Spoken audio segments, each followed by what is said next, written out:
Okay, picture this. You're in Dnipro, Ukraine. The sky just lights up.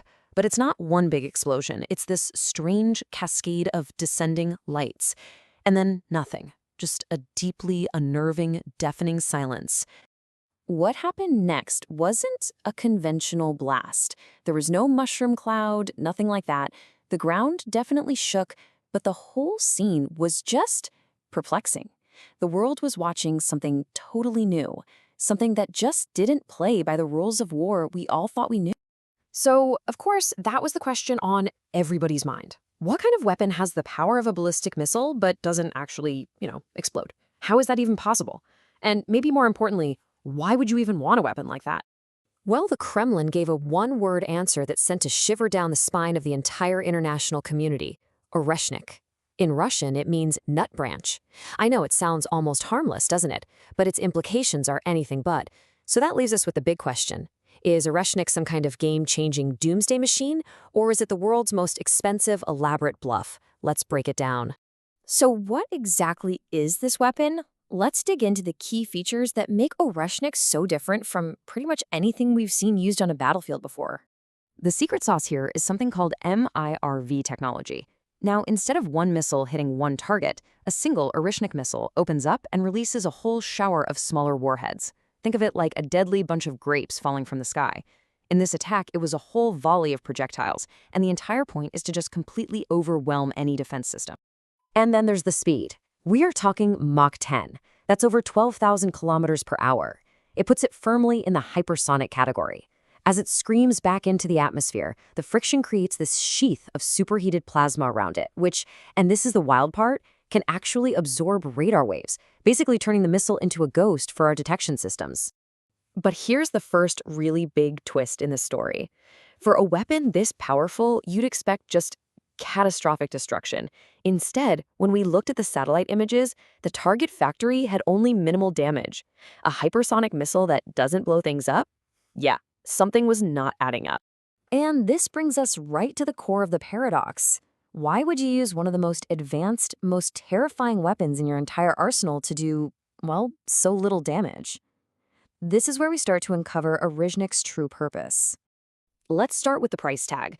Now, it's tough to know for sure, but expert estimates put a single Oreshnik launch anywhere from $10 to $50 million.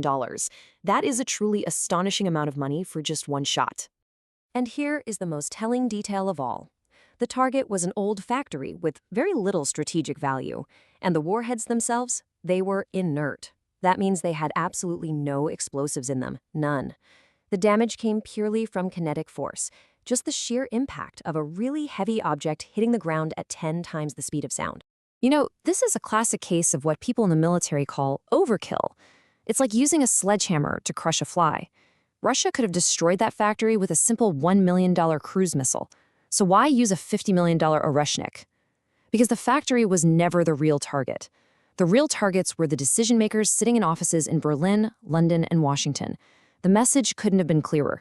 Today it's filled with concrete. Tomorrow, it could be nuclear. So let's actually look at the math behind this message and try to understand why NATO generals are taking this threat so seriously, even if this first strike was just a demonstration. Let's try to put that Mach 10 speed into perspective.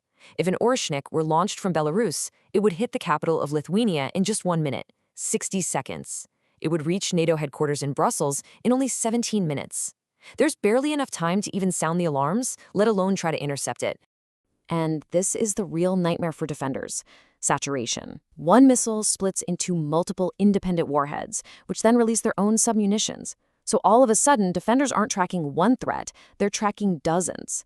A top-tier air defense system might have, say, 24 interceptors ready to go. A single Oreshnik could fire more projectiles than that system can handle, completely overwhelming. So you've got these 4 factors creating a perfect storm.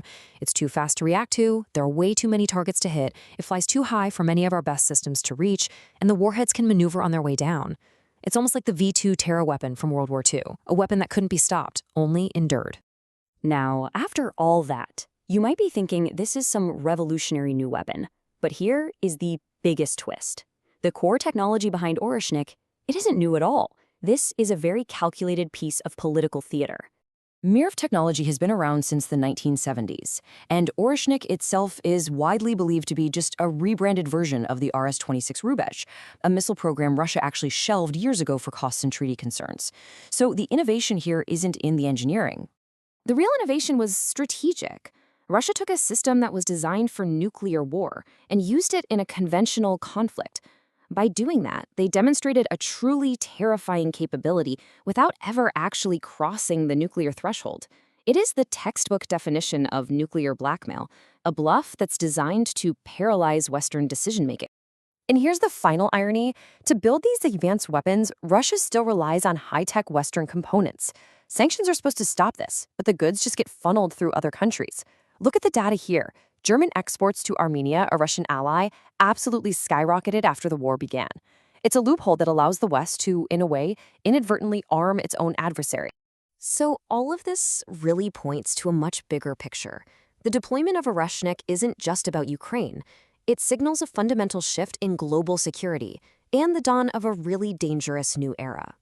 There are three huge takeaways here. First, weapons like Oreshnik are blurring the line between conventional and nuclear war until it's almost gone.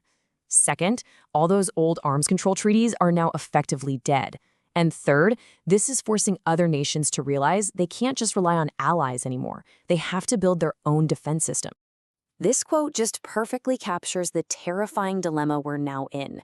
When a Mach 10 missile is screaming towards your capital, you have minutes, maybe even seconds, to decide how to react. You can't know if it's carrying concrete or a nuclear warhead.